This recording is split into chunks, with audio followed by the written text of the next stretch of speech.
Thank you for being here, John, and for inspiring us. Thank you. Thank you so much.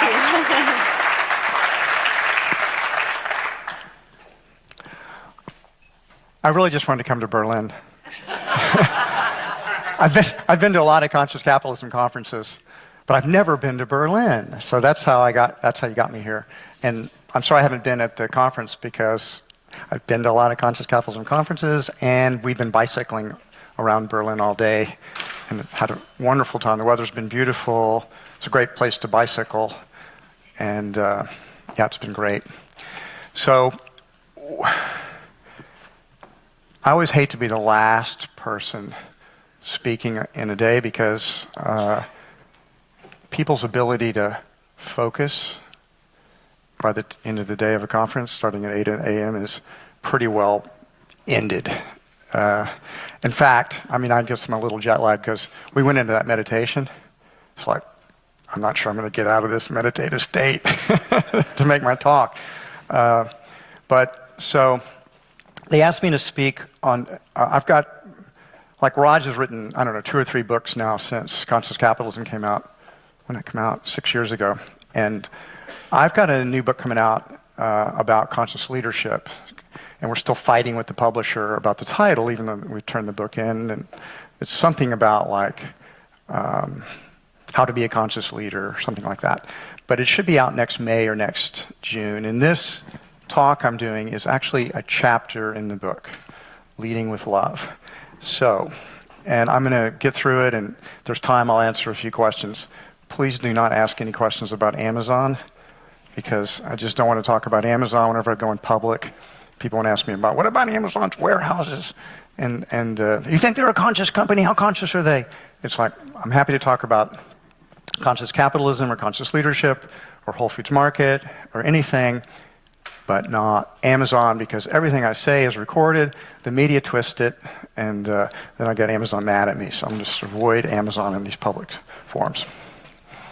So, what's it going to take for companies? How many people here are actually business people, not consultants, although they're business people, but are actually CEOs running a company, non-consulting company, or an officer in a company? Or just raise your hand, I'm just curious. I'm trying to feel out the audience. How many of you are in nonprofits? Good grief. We need a nonprofit sector. God, there's a lot of consultants here. That's all right. We'll deal with what we find in the world. Okay. Well, to be successful in the future, businesses are going to have to get a heck of a lot more conscious. To me, in the U.S., when the Business Roundtable came out recently and talked about businesses having a purpose besides maximizing shareholder value, and they talked about stakeholders, I felt like, wow, finally. This is so important. It's such a milestone because that's the goal. We have to transform. Business is good. Capitalism is good. I'm like a fanatical capitalist. I believe capitalism is the greatest thing humanity's ever done. It's lifted literally billions of people out of poverty. It's extended lifespans, increased literacy rates. If I was making my talk on conscious capitalism, I would show you a whole bunch of slides to show you how great capitalism is. However, it has to be better. It's very good, but it needs to be better. It needs to be more awake and more conscious.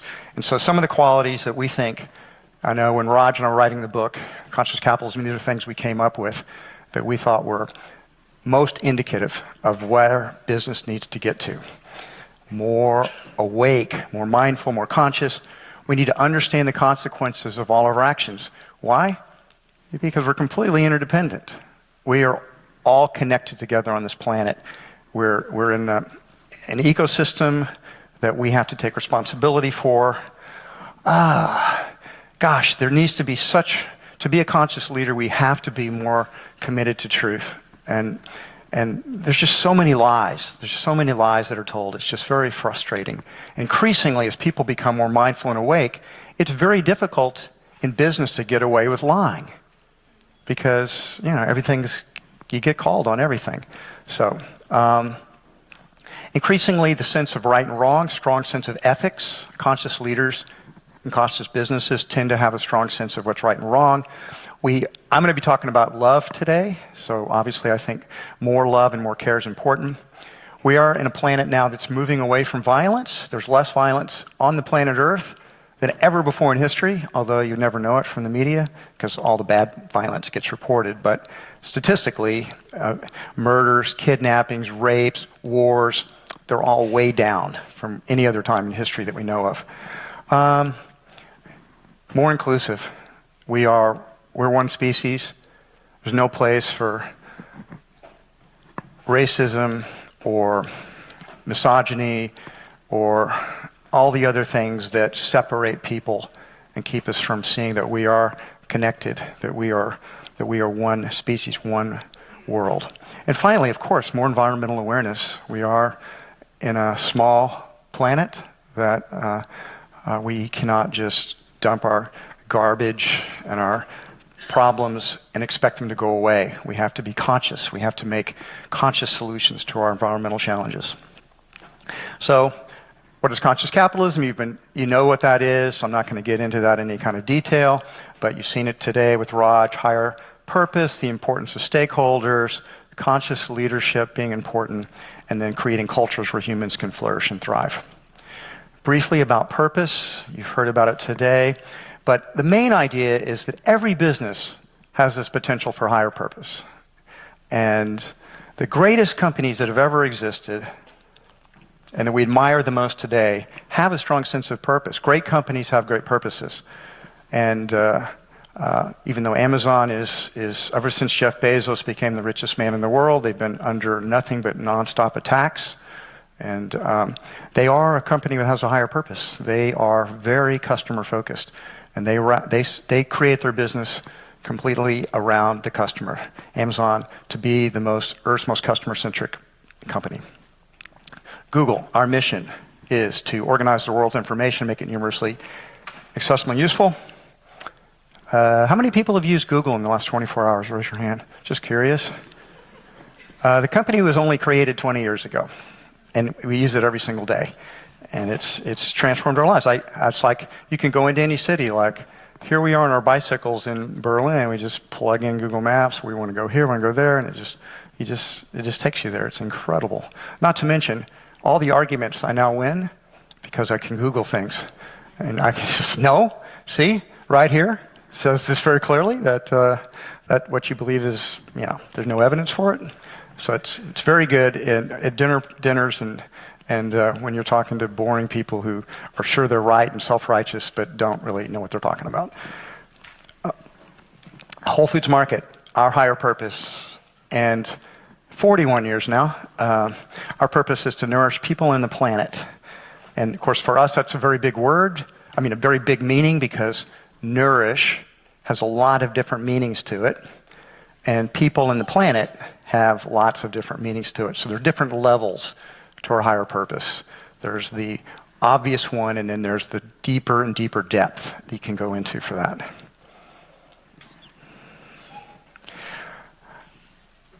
Yeah, I think I began to get this early in business because Whole Foods had this flood, like 1 year after we were open, that almost wiped us out, and our stakeholders saved us.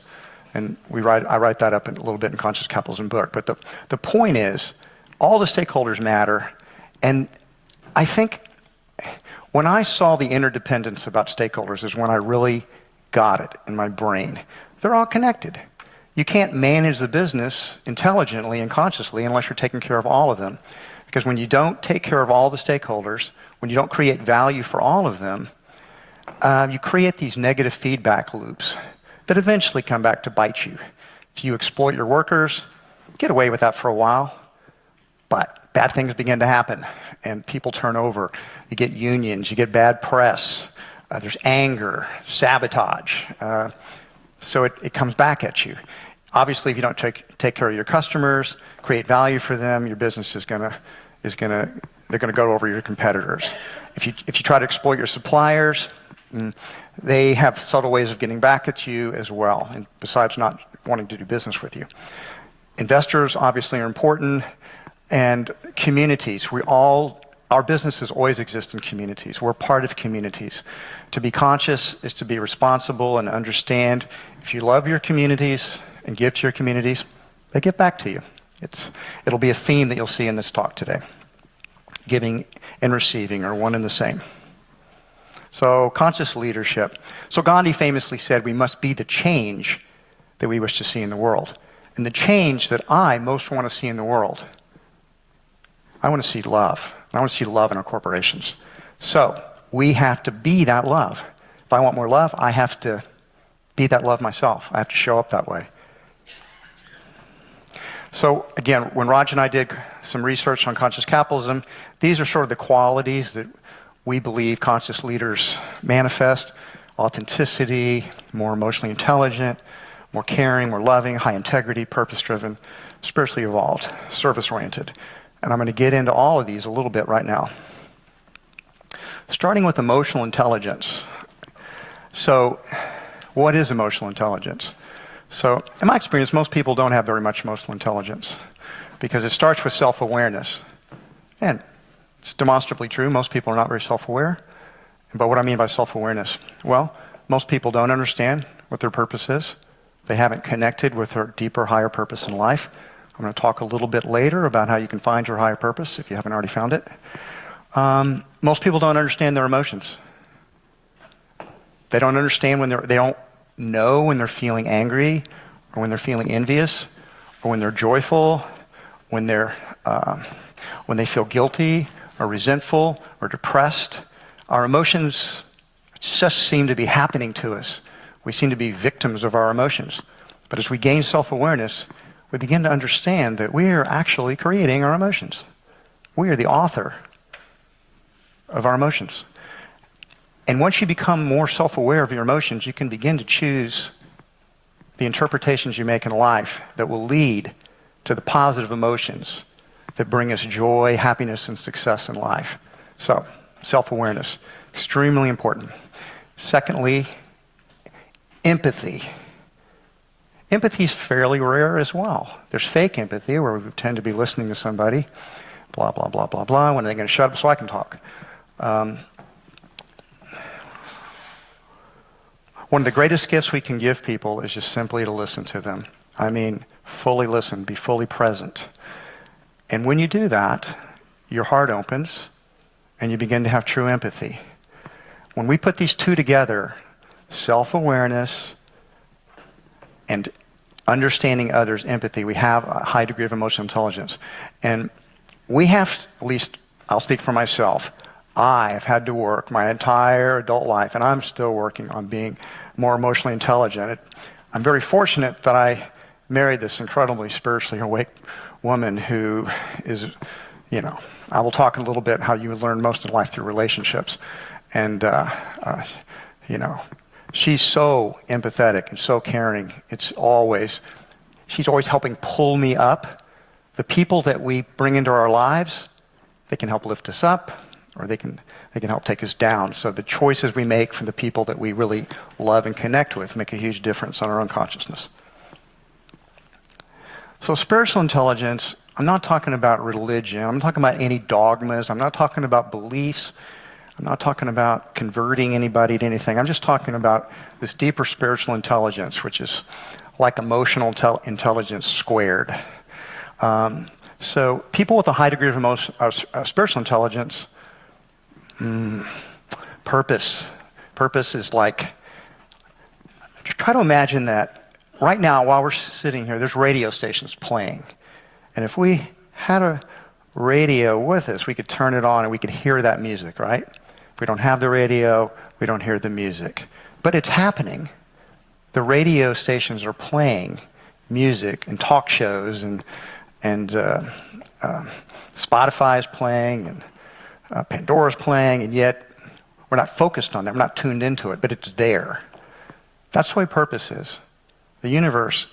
The existentialists who say life has no purpose, there's no meaning. We're all just, there's a big bang, we walk around, eventually the earth cools, and everybody's going to die. It's all meaningless, it's all purposeless. They are not tuned in because the universe is incredibly purposeful, deeply meaningful. But you have to pay attention. You have to tune into it. And once you do, once you begin to discern that, you'll always wonder, why didn't I get this before? So spiritual intelligence is this sense of being able to tune into deeper and higher purpose, and also being able to communicate it to others. So spiritual intelligence also means having your ethics are very extremely developed. And what I mean by this is that in business, there are always gray areas. There's always this, as you go through life, you're always going to be confronted with the gray areas where you're just not sure, yeah, is this okay to do, or is this not okay to do? So the spiritual intelligence, you know when you're crossing the line, because your little voice says, don't do that. That's the wrong thing to do. And so those areas of gray for you become more black and white. Spiritual intelligence, a synonym for spiritual intelligence, in my opinion, is your ability to manifest and share love and care and compassion.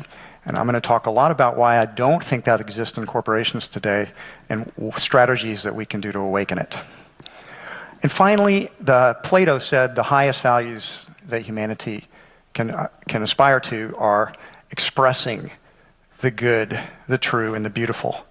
And those are really good categories. Pretty much everything fits into that. Human beings have we need beauty like we need vitamins and protein. If your body doesn't get the right vitamins and protein and carbohydrates and fats, then you're going to be sick. If you don't have beauty in your life, you're going to be sick. We need beauty. Beauty feeds our souls. Just like, good examples, music. Music feeds the soul. You know, it takes you to that transformative place where you get into a higher state of consciousness through music. Beauty does that. Similarly, we have a need for the good. We need to be around goodness. We flourish with the good. And when we express the good, we find life to be good and joyful and worth experiencing.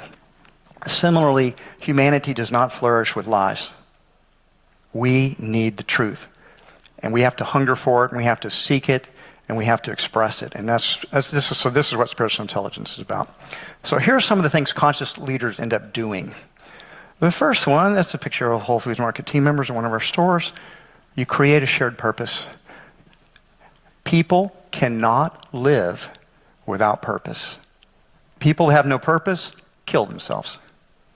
Purpose and love, we need those things.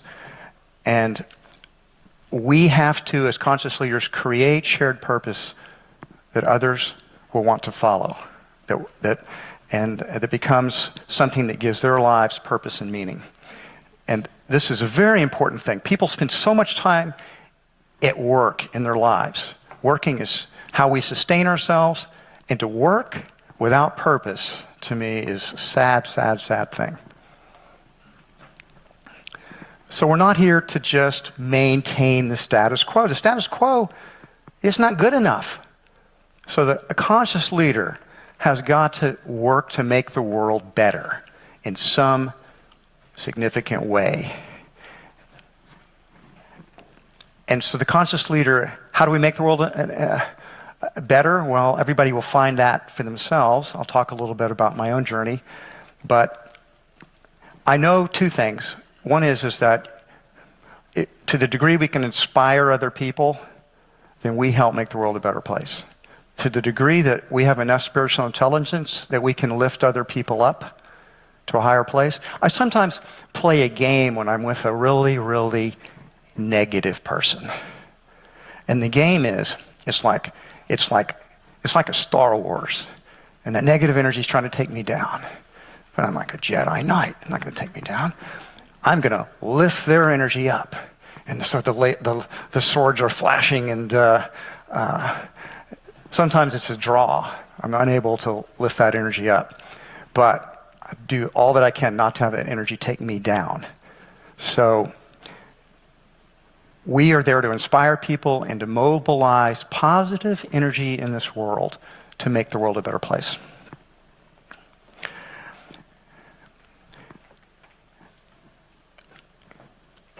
Write a whole chapter in the book on on this, basically, how to upgrade the team.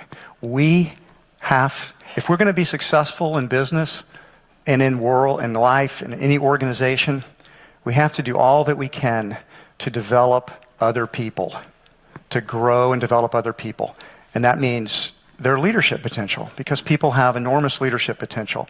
Everybody has unique gifts and talents that need to be teased out, called out, nurtured, and helped develop. And, I'm now at the age where one of the greatest joys I've had in business is watching young people who come in at a young age and they don't know anything, and watch them grow over time, watch them become fantastic leaders. That is so, it's like how many people here are parents? I'm just curious. That's good. Europe's not going to disappear after all. From a demographic, those of you that are parents know that it's such a joy to watch your children grow up. And you have this responsibility to help them become the best versions of themselves.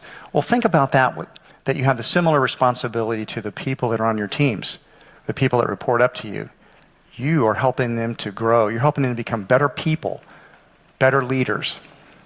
And finally, creativity. At the end of the day, the only lasting competitive advantage any organization has in a world that's changing so rapidly is the ability to innovate. And innovation comes from creativity. So we have to unleash it. And it's mostly bottled up in most companies. And I will talk about that a little bit more as we go along. I'm a tremendous believer. This is also a chapter of the book. Find win-win-win strategies and solutions. And as I was writing the book, I have two co-authors. As we were writing the book, I had kind of a breakthrough, because this was a chapter that I originated. And I just realized something I never quite realized before. A win-win-win is almost, and perhaps is, a complete ethical system. Anytime you're in an ethical dilemma, if you put the framework of win-win-win on, you will have a solution to your ethical confusions and quandaries. And so what does win-win-win mean? It means, well, first, it's not lose-win. It doesn't mean you lose, that you're sacrificing your own best interest, although it could mean that at times, but generally it doesn't. So you need to win, and whoever you're working with, they have to win. And then, so it's win-win. And Stephen Covey says in his great book, Seven Habits of Highly Effective People, if you can't find the win-win, no deal. No deal. Don't make deals with people who are looking for you to lose. You can always walk away. And many people think in terms of that win-lose. It's so ingrained that the whole idea of business is to win in some way. It's a metaphor I'm going to criticize in a little bit. But once you begin to think win-win, that's a huge step. But the third win is what really makes it work. And that is, everybody wins. So it's good for me, good for you, good for all of us, good for the whole community, good for the planet, good for the nation. Whatever your community reference point is, this is something that has to point back to not just my interest and your interest, but what is the collective interest we have. And so if you begin to use this framework as you go through life and business, and ask yourself, all the time I'm asking myself, what's the win-win-win? And you know what? Once you give your mind permission to think that way, it starts to be creative. It starts to come up with solutions to problems that you never imagined to be possible. For example, when Whole Foods Market was going through a dark night of our soul just a few years ago, when we'd been so successful for so long that we finally were no longer flying under the radar competitively, and every supermarket chain was gunning for us, and they began to copy our store designs, they began to copy our products, they began to copy our marketing. They didn't have the same authenticity, they didn't always tell the truth in their marketing, but it began to hurt Whole Foods, and we began to see our same-store sales, which had climbed at an 8% compounded annual growth rate for 30 plus years began to decline and actually went into negative territory. And in the United States, it's a flaw in the U.S. capitalistic system, is we have shareholder activists that come in, and we got shareholder activists that came into Whole Foods, JANA partners. And if I had more time, I could tell you some stories about JANA. But the main thing here is that they wanted to take over Whole Foods, and they wanted to fire me, fire our board, and put us up for sale. And we thought that would be like the death of Whole Foods. Everything we'd built for all these years would have been trashed. And so we had to decide what to do. And I just kept asking the same question over and over and over again. What's the win, win, win? What's the win, win, win? And one day I woke up and I saw it. The win, win, win is, would Amazon be interested in buying us? Because that would be a win, win, win for a number of reasons. Every stakeholder won in that transaction. There's absolutely no question about it. And again, I told you I'm not going to talk about Amazon, so I'm not going to go in that too much detail. But I'm going to say for sure that, and I write it up in the book, I tell the story of how we met Amazon, love at first sight, whirlwind courtship, and then we were married just a couple of months after we met on an endorphin high, make no mistake about it.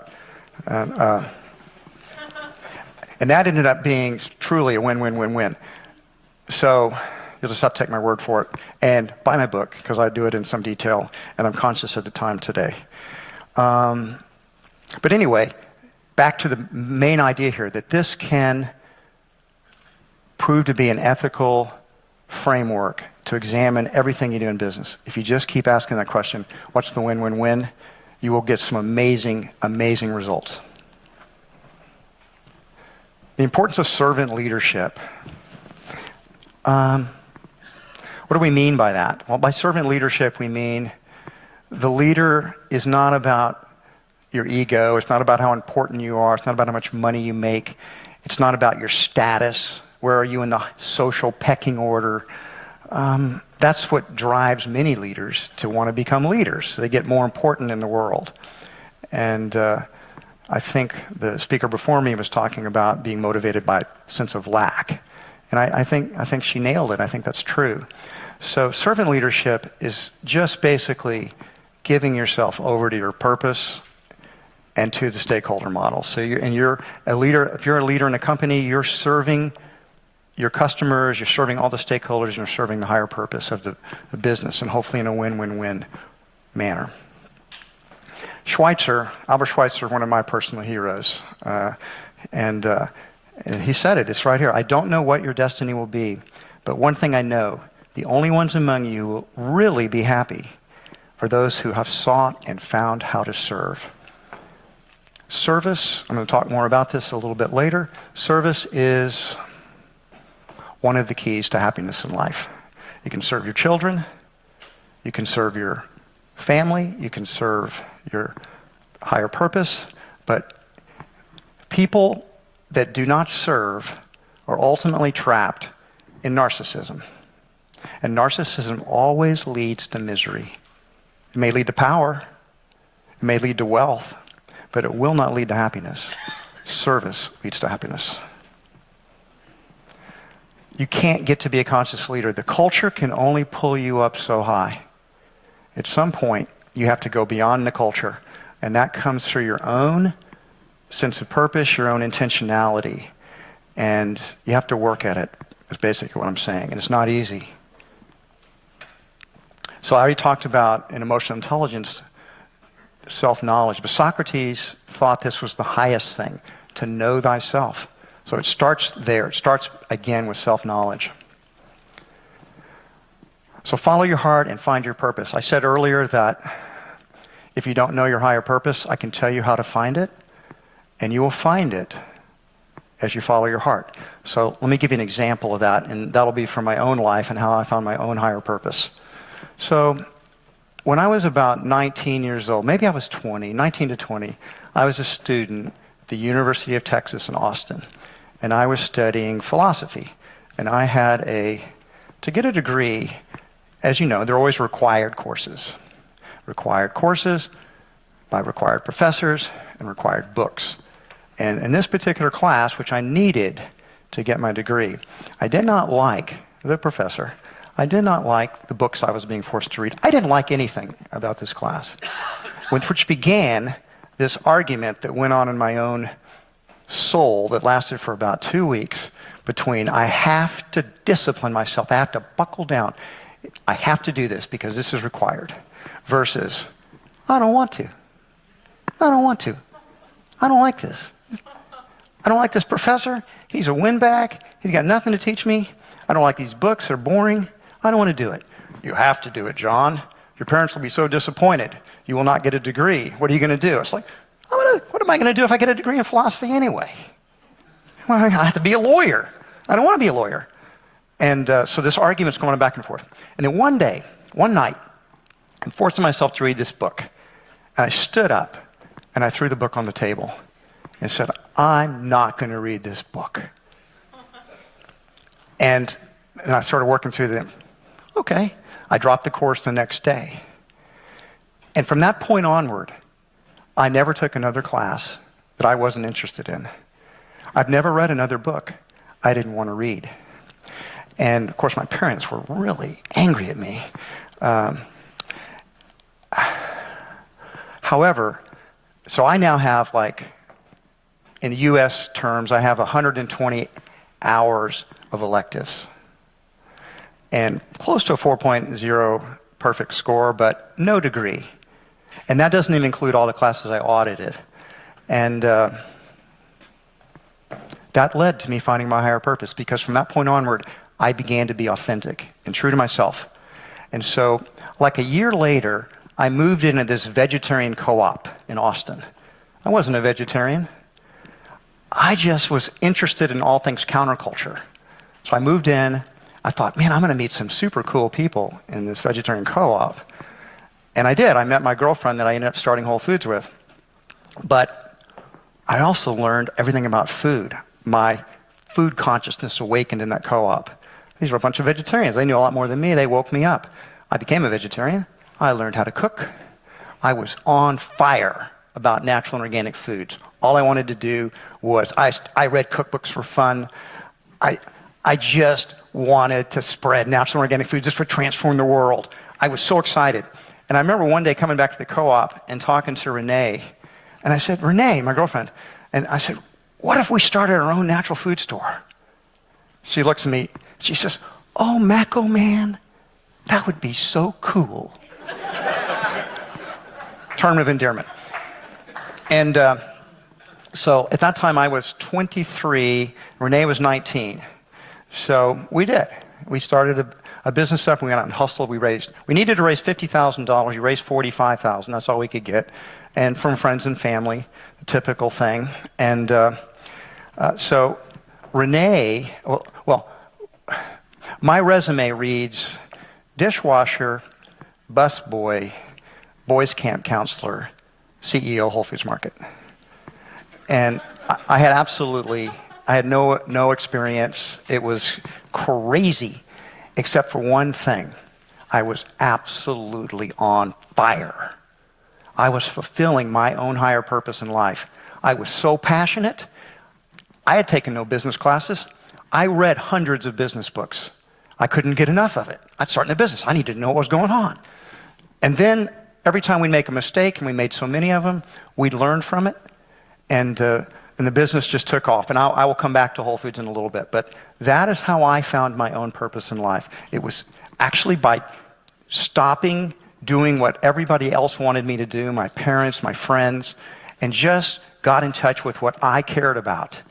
And then that led to the awakening of my food consciousness, and I found the higher purpose in my life. And I submit that's probably how most people find it. Can't know for sure. I can only know my own example. But based on all the books I've read about entrepreneurs, they generally, something like that is the same thing. They, if you read about Bill Gates or Steve Jobs, they have something. Gates and Jobs got so interested in computers, they just dropped out of college and just started their businesses. And so, anyway. Life's about learning and growing. And so this is a good segue into this.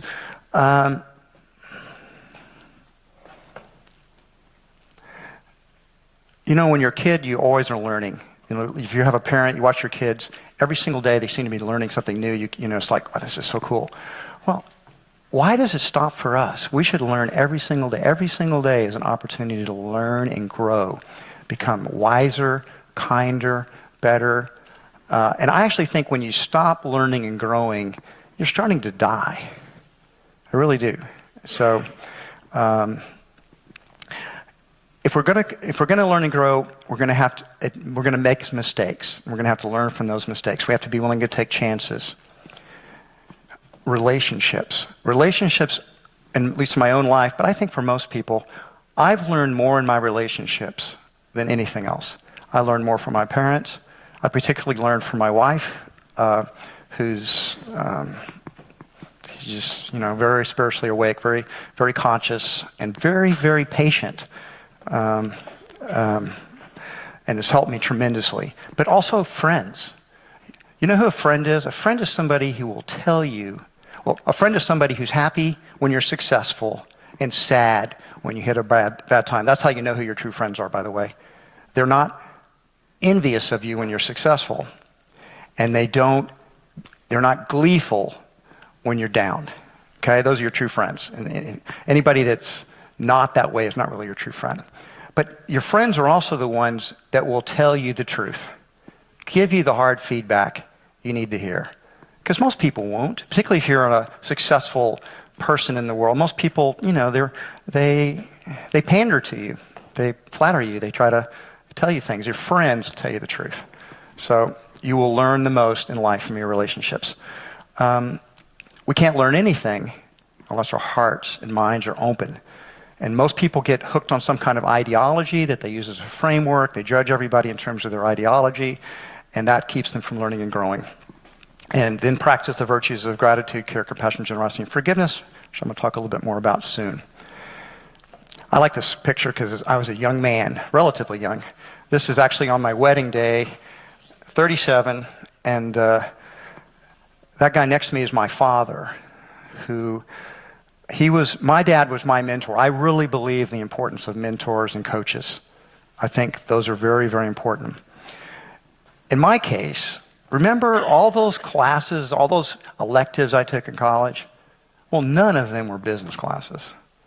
I told you, when Renee and I started, Renee was a pizza delivery. That's what she did. That was her experience in the business. We had no experience. But fortunately for me, my father had been an accounting professor at an American university, Rice University in Houston, where I grew up.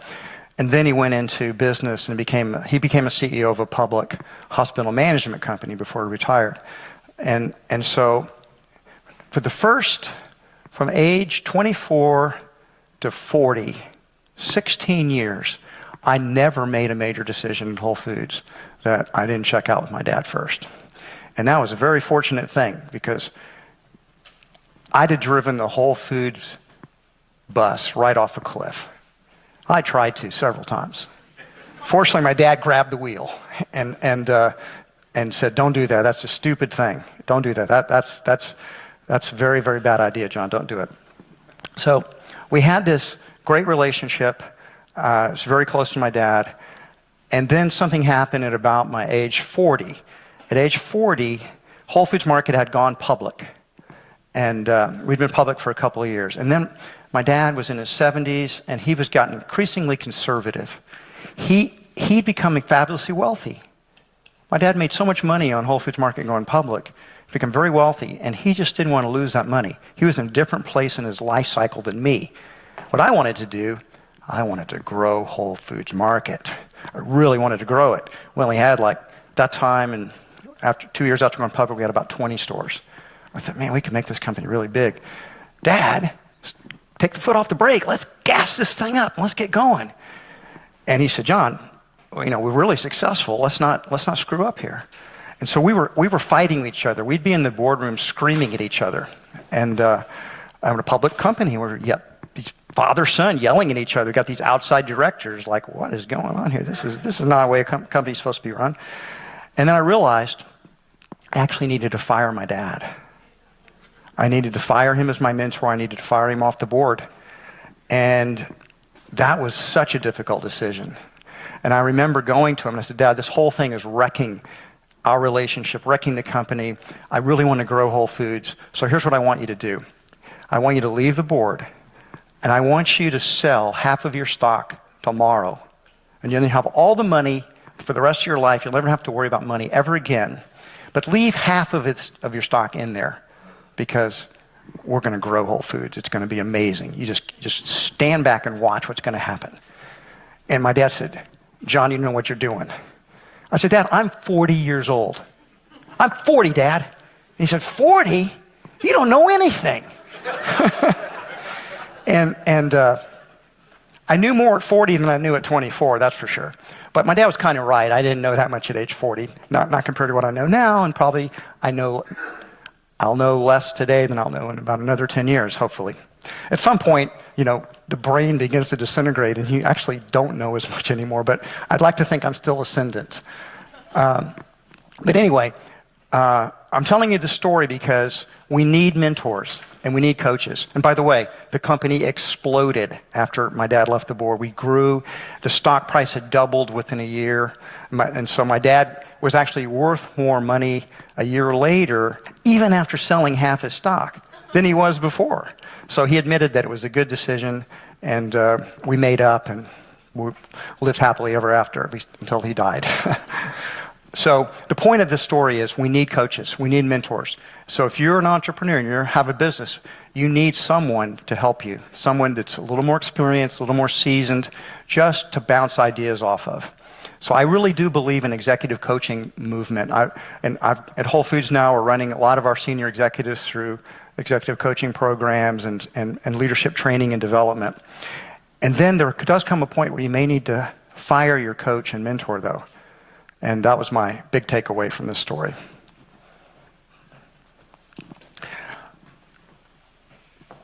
We can learn in absolutely every situation that we're in. If we will just keep our hearts and minds open, everyone can teach us things, every single person. And what we do is we tend to categorize people and put them in a box, and we stop listening to them and we stop learning. Foolish. Because it's like the universe is constantly trying to wake us up, constantly trying to help us learn and grow, if we will just listen and just be present. So, when we're under a crisis, this is such a great opportunity you can make the biggest breakthroughs you'll make in life in crisis. Next to relationship, in my opinion, crisis is the best opportunities we have to grow as human beings. However, when we're in a crisis, the human thing to do is to go back to a safe place, to contract. Go back where it was safe. And we close our hearts and we look for the safe place. We regress. That is the human response. Here's the thing. There is no safety. There is no safe place. Not really. Not really. Not in this world. There is no ultimately safe place. We're not children any longer. Mommy and daddy aren't there. There is no safe place. And once you really understand that in your being, then you won't regress. Instead, you will lean into that crisis. You will open wider, and it hurts. And yet that's when the learning happens. That's when you can have the breakthroughs. So for me, that crisis, I've had 3 or 4 crises that just totally wrenched me in the 41 years. 2 coups, 2 failed coups that tried to throw me out. I can't tell about those coups in public until the what do they call people that are the coup people? They're rebels or what? Until they're dead. I just feel like, out of courteousness to them, I won't tell their stories until one of us, until they've left the stage here. Then maybe someday, if nobody will be interested, I'll probably never tell the stories. So, but I told the Amazon story, and there's the flood story we talked about in the book. But the Amazon story, again, the Jana and the intense pressure, I didn't sleep hardly at all for months. It was so much pressure. Just have no idea. There's got 90,000 team members counting on me and millions of customers and tens of thousands of investors. And you gotta step up. You gotta make the decision. You've got to open. And so one of the things that helps in any crisis is to do spiritual practices.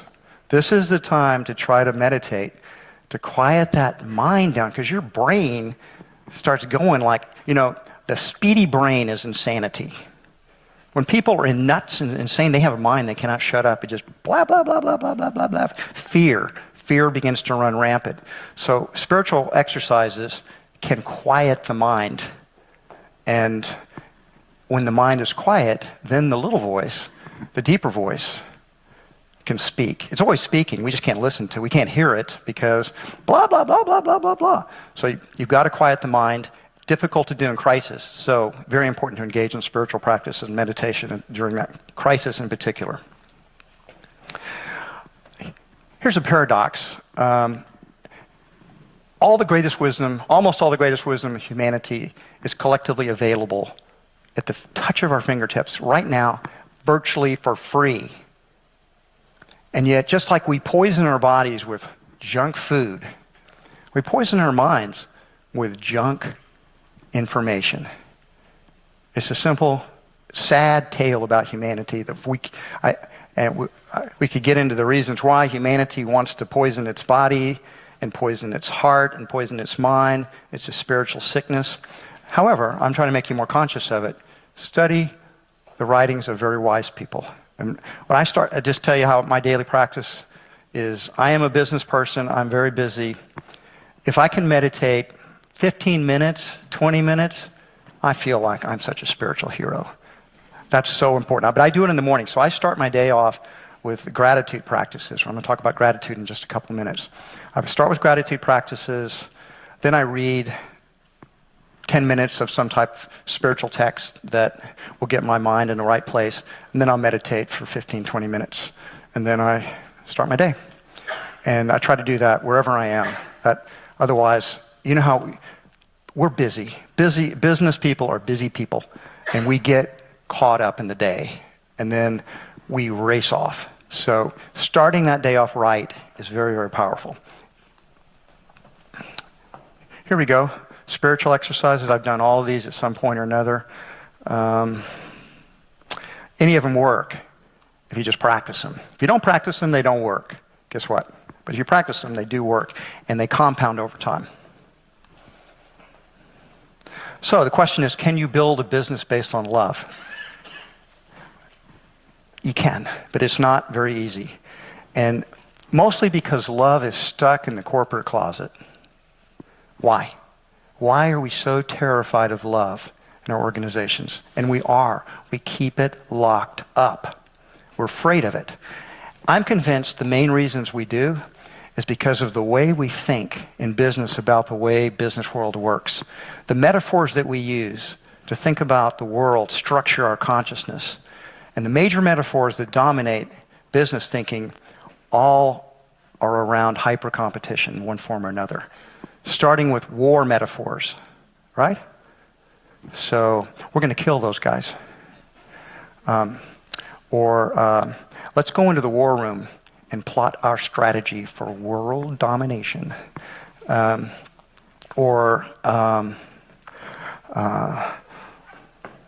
or be killed. I really have no choice. Sorry.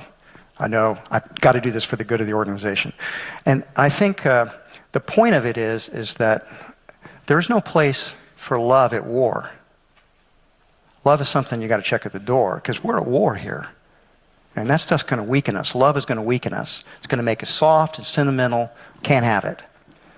If it's not war metaphors, it's Darwinian metaphors. It's a jungle out there. This is survival of the fittest. Only the paranoid survive. Think about that. Andy Grove said that in Intel. Only the paranoid survive. So only if I'm scared to death all the time can I survive. It's kind of what that's saying, right? When you're scared, no place for love. Love's got to be hidden away. And finally, we have sports metaphors, which are win-lose. All sports metaphors are win-lose. We win, they lose. Yay for us. And yet the essence of business is not win-lose. The essence of business is win-win-win-win-win for all the stakeholders. Competitors, I'm not saying there's not an element of competition in business. Obviously, there is a strong element of competition. If we reframe competition as a way to excellence, our competitors make us better. Our competitors force us out of complacency. They teach us the most. We can learn from them to make ourselves better, and we help them get better. We're on a mutual quest for excellence. If you reframe competition away from war and away from Darwinian survival of the fittest and put it in its proper context, which is to help us become better, then, and only then, can we release love into our corporations. Until we move out of hyper-competition as the framework and begin to realize that we are a community. What are some better metaphors? Purpose. Your business exists to fulfill a higher purpose. Stakeholders. We are a community of stakeholders. We're in this together on a mutual quest. We're exchanging with each other for mutual gain and value. There are so many better metaphors than the ones that business has come up with. And until we begin to change those frameworks and those metaphors, we will not release love. So I'm just telling you that. So you got to think about how you think about your business. We can't have love when we're scared. If we manage through fear, if we intimidate people, if we are always showing how macho we are and how tough we are, and always putting people in their place, then people won't open their hearts. They won't share love.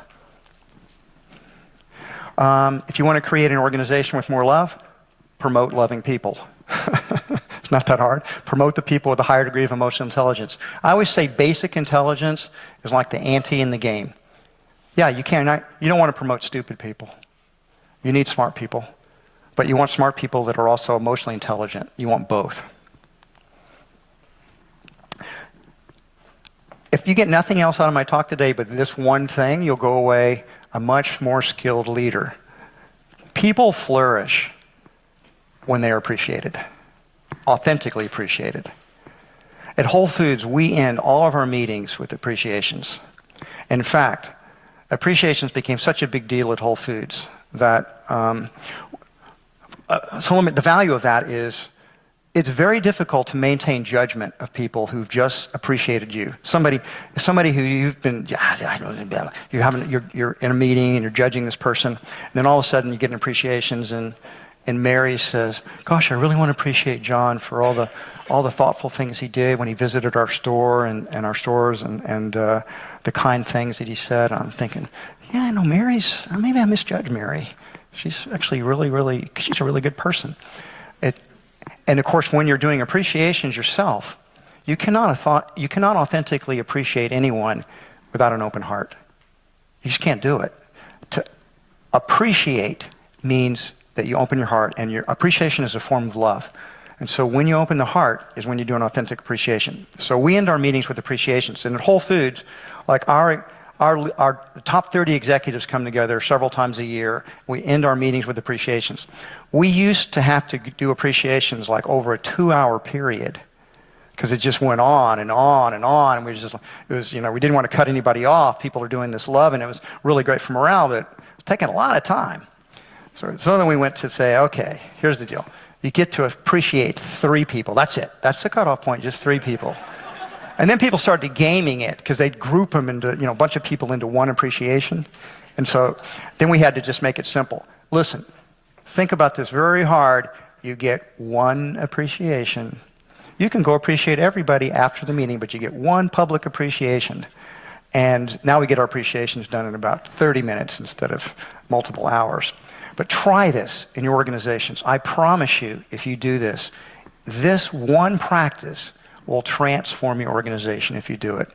And you have to be, if you're the leader, you have to do it as an example because you have to set the pace for it. And people have to understand. And by the way, when the leader authentically appreciates people, they light up. There's an old saying, appreciate in public, reprimand in private. So when you have to discipline people, if you embarrass people publicly or reprimand people publicly, they may never forgive you. You may have made an enemy for the rest of your life. They may never forgive you. That's a sad thing, but oftentimes the case.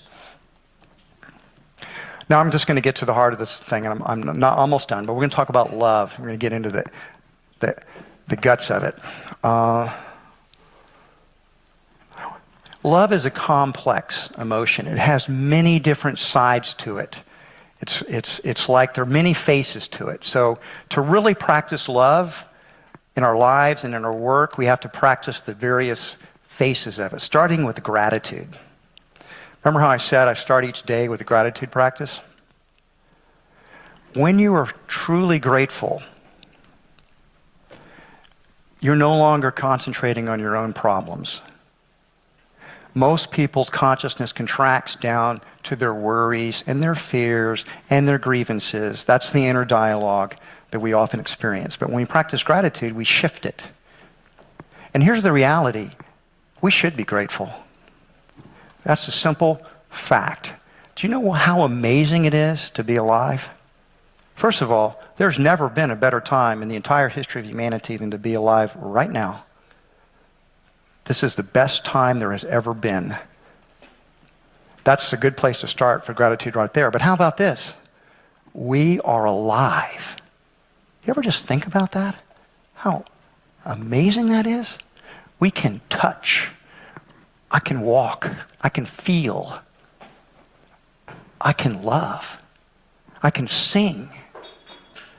The world is so beautiful. You can experience that every single day. I didn't want to be in a conference room today. I wanted to drive around Berlin and experience the awesomeness of this incredible city. And I did. And it's amazing. So gratitude opens the heart. It opens the heart to love. And here's the thing. When you're grateful, you're happy. When you're grateful, you want to serve. Gratitude and service, they lead to happiness. They do. If you practice it, you'll discover it for yourself. I already asked a question about children. So I always try to get people to get into care by understanding if you have children, you're going to care, okay? That's just, unless you're just a total narcissist. Some people are, but children, how can you not love your children? And how can you not care for them? I mean, I have seen people that are the, kind of grouches, but when you ask them about their children, they get all soft. And a little smile breaks out on their face, and they go back into love. And children are a way back into love, and we spend our lives nurturing and caring for them. And if those of you that don't have children, I don't have children. I mean, no biological children. But you can care for your friends. You can care for people that are less fortunate than you. I do believe practicing care for people is a good spiritual exercise. And it's just fundamentally a good thing to do. You will be a deeper, better person for caring. Because again, when you're caring for someone, you're empathetic with them. You're out of your own little bubble world of narcissism. You're in there helping someone else. So I'm a great believer in volunteer work, great believer in service of any form and fashion, because they're all forms of care. Compassion. Compassion's the flip side of that. I was talking about gratitude because remember how I was telling you how utterly amazing it is to be alive? It is amazing. We should be grateful. Here's the shadow side of that, though. We're all going to die. We are only passing through here. We are not here that long. We're not only going to die, we're all going to suffer. And everyone we love is also going to die. And they're also going to suffer. Because the reality of this world, the Buddha had it right. This world has a ton of pain and suffering. We're all going to get old. Beauty is going to leave us. I know. And you can have inner beauty, but physical beauty does fade for sure. And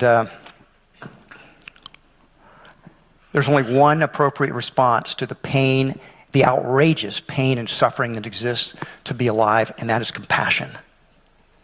Compassion for everybody that you encounter, because if you look at them and you see they're going to suffer and age and get sick and have bad things happen to them and die, how can there be any other response? Compassion. Compassion for the reality of the pain and suffering in this planet. So somehow or another we have to hold both gratitude for the awesome amazingness of being alive, and stay conscious of the fact that pain and suffering, our own pain and suffering, but the pain and suffering of everyone is a fundamental spiritual reality, and compassion is the right response to that. And so whenever you're about to judge somebody, if you look at them and say, I'm so sorry, you're also going to die, aren't you? Why should we be mad at each other? We shouldn't be mad at each other. We should have this compassion for each other and help each other. That's what human beings should do for each other. And I might add for animals as well. Everything alive that's sentient has a consciousness, and they suffer. And having compassion is the right thing to do. Generosity. And I mean generosity in money, and time, and energy, and spirit. These are this very important quality. And there's a saying, you should give until it hurts. Yeah, I don't like that, because I think generosity is like a muscle that you develop over time as you practice it. You should not give until you hurt, because if it hurts, you're going to be less generous in the future. Instead, practice generosity. Just practice it, and you will find that you feel good when you're generous. I mean, I love giving things to people. I love giving money away. I love giving things to my friends. I love being generous because it makes me happy. And so I'm generous, and I think it'll make you happy too. I talked about appreciation, so I'm not going to go into this any deeper. But I will just say one thing. I read this book many years ago, way before most people's time. It's called 1 Minute Manager. It was a bestseller in the U.S. for a long time. And one of the ideas I got out of that book that I've kept is catch people doing something right.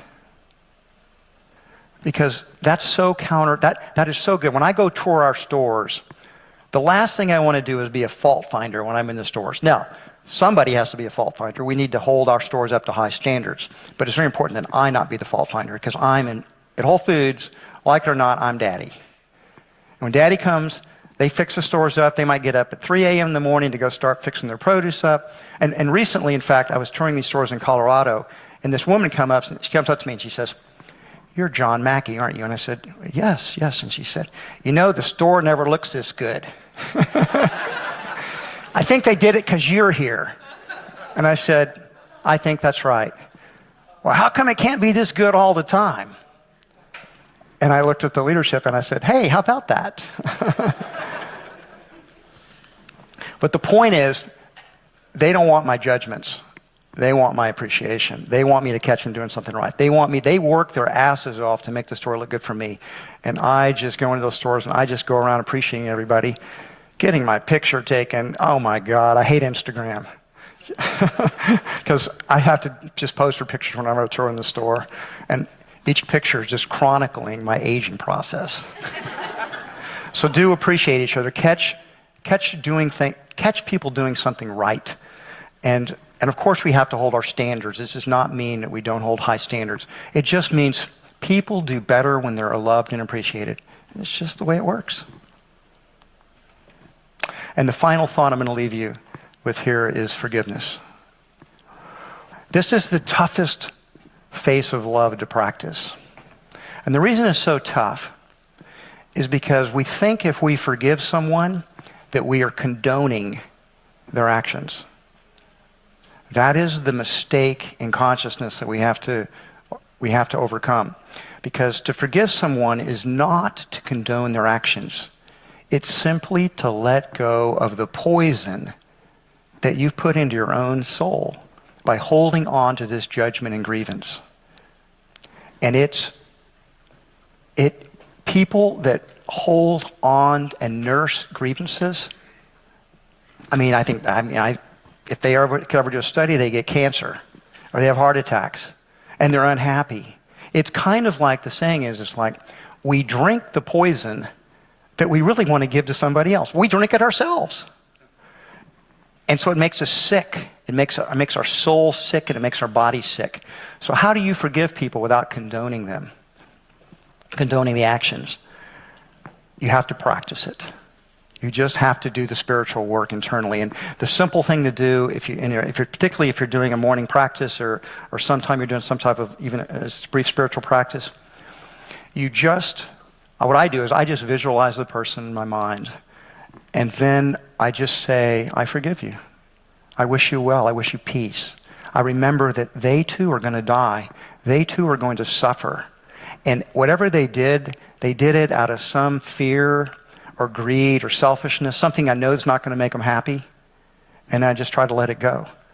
And I practiced forgiveness so long that I've gotten good at it. It's a skill I personally now have. I don't hold on to things because I recognize I'm poisoning myself. I don't want to hold on to it. So I practice forgiveness. And this is the final thing I will leave you with here in this talk today. You are a prisoner of your grievances and judgments. And they will hold you back in life, and they will hold you back in business. They really will. You got to let them go. And you have to practice it because it's not easy.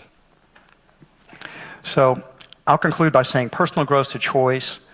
The hardest challenge we will have in life is not leading others. It's leading ourselves. We're tough to lead. It's also our greatest opportunity for service. And the rewards of service are basically limitless. You just have no idea how amazing service is until you start practicing it. First, this is our challenge. If we're going to be conscious leaders, this is the ultimate challenge. First, we have to become conscious and open our hearts. And when we open our hearts, love flows. And then we share the love with actually everyone we encounter. That's our mission. That's our purpose. And you want to know what I think? I think that's actually every one of our higher purpose in life. That's the one thing we all have in common. We're all here. If we want to change the world, change yourself. Become a more loving person. And then change, and that will ripple out and affect the people that you encounter. It'll affect your organizations, and it'll affect the whole world. We are far more powerful than we realize. We have ripple effects that go out.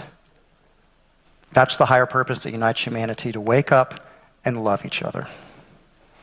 And that, my friends, is leading with love. Thank you so very much.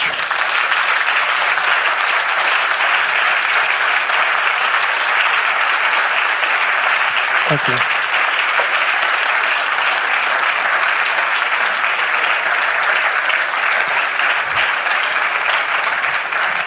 You want to do a wrap? I think we ran late.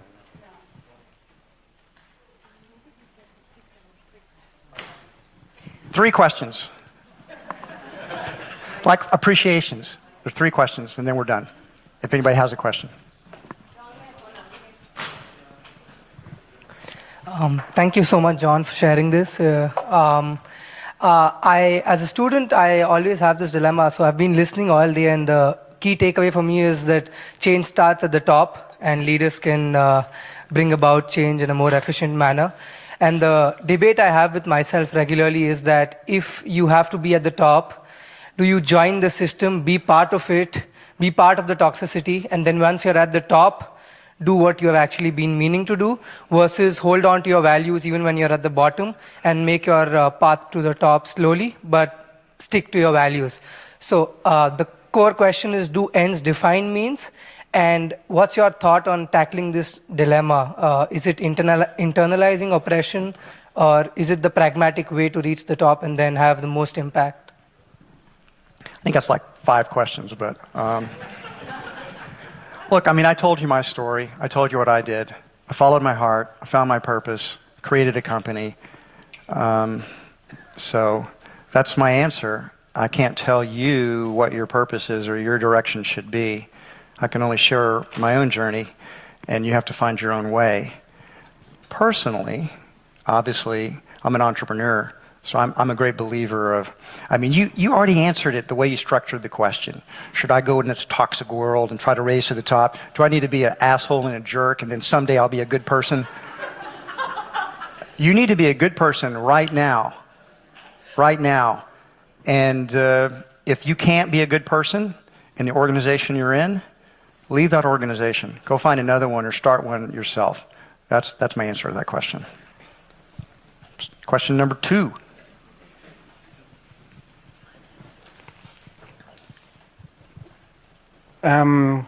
First of all, thanks for killing the world domination. Where are you? Here. Oh, sorry.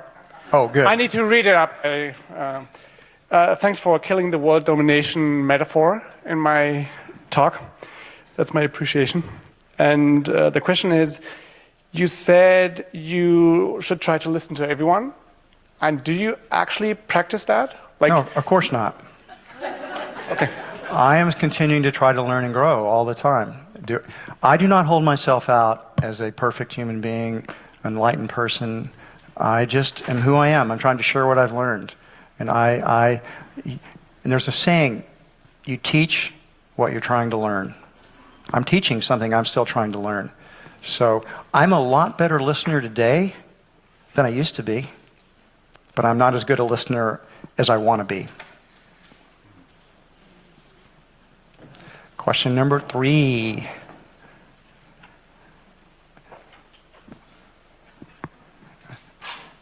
Good. Just 2 questions. Great. John, let me ask you that question. Will you stay a little longer? Will you be around for some personal conversations? The only reason I'm going to say no to that is because we did run a little long. I got started late, and I ran a little long, and I have a dinner reservation at 7. So, and I have people waiting. So, I made a commitment, and I thought I'd be finished. So, thank you so much for coming over. Thank you so much for inspiring us. My question is very, very quick. Did you actually end up getting your degree? I got an honorary degree. No, I'll tell you a story. This is a good way to finish this thing. So, and this was a lesson I learned, a very important lesson I learned about integrity and also about love. And sometimes those can conflict. So my mother died in 1987.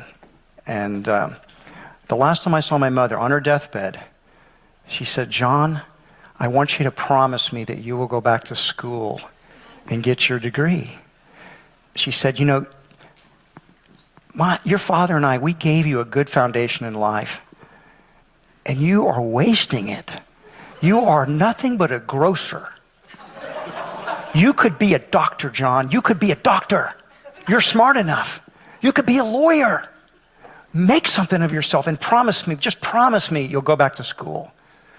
And so this is a very important lesson, because what I said at the time was what I felt like was the truth. And so I thought I was very authentic. And I said, "Mom, I'm never going to go back to school. Someday, I'm going to get an honorary degree." So when I got the honorary degree at Raj's former school, and I was doing the commencement speech, they gave me this honorary degree, and I said, "You've allowed me to fulfill a deathbed promise to my mother, so I'm deeply grateful." But you know what? As I've gotten older and a little wiser, I wish I'd lied. I decided that I was so full of my own integrity, and that this was my mother dying. A little white lie of kindness so she could slip off in peace, that was the right thing to do. So if I could go back and change that, I would. I've had people say, "Oh, your mother knows that you did, that how successfully." I said, "My mother, I don't know what happened to my mother. I've never talked to her since 1987. I don't have any idea if there's an afterlife." So that was a learning for me. That's my final lesson, or the final sharing there. Sometimes integrity and love can be in a clash, and I would choose love today in that situation. So I didn't go back to school and get a degree. And I've never left school. Every day is school. I just stop listening to professors. That's all. Thank you.